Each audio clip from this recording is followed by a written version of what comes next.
OG Diaz, hinimok si Kylin Alcantara na magsalita sa isyu nila ni Kobe Paras.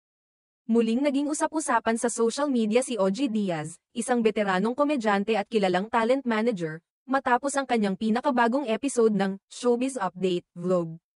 Sa nasabing video, tinalakay nila ng kanyang co-host na si Mama Loy ang mainit na balita tungkol sa hiwalayan ng aktres na si Kylin Alcantara at ng basketball player na si Kobe Paras, isang isyong kasalukuyang pinagpipiestahan ng mga netizens. Sa umpisa pa lamang ng vlog, naging malinaw na layunin ni OG na ibahagi ang kanyang opinyon sa lumalalim na isyu. Ayon sa kanya, may napapansin umanong pattern ang ilang netizens sa mga naging relasyon ni Kylin. Ito na nga, Diyos ko. May mga lumalabas na raw na pattern, ani OG habang kausap si Mama Loy. Bilang bahagi ng kanyang komentaryo, binalikan ni OG ang dating ugnayan ni Kylin kay Mavi Legaspi, anak ng mga artistang sina Carmina Villarroel at Zoren Legaspi.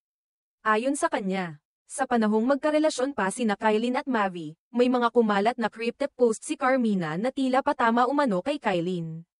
Kung matatandaan mo, Loy, may mga panahon na si Carmina ay nagpo-post ng mga paaring sa social media na sinasabing may kinalaman daw kay Kylin, pagbabalik tanaw ni OG. Hindi rin pinalampas ni OG ang isyu sa pagitan ni Kylin at Miguel Tan Felix, isa ring batang aktor na naiugnay noon sa dalaga. Bagamat hindi niya idinetalye ang mga pangyayari, binanggit niya ito bilang karagdagang patunay umano ng sinasabing pattern sa mga relasyon ng aktres, sa kabila ng tila Marite style na usapan.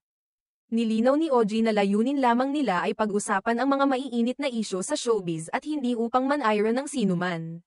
Gayunpaman, hindi napigilan ng ilang netizens na maglabas ng kani-kanilang opinyon sa komento ng vlog, kung saan may mga nagsabing tila ginagawang talking point muli si Kylin sa kabila ng kanyang katahimikan.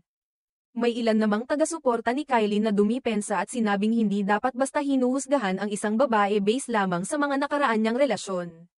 Giit ng iba, walang masama kung hindi nagtagumpay ang ilang pag-iibigan, lalo na't bahagi ito ng proseso ng pagtanda at pagkatuto sa buhay.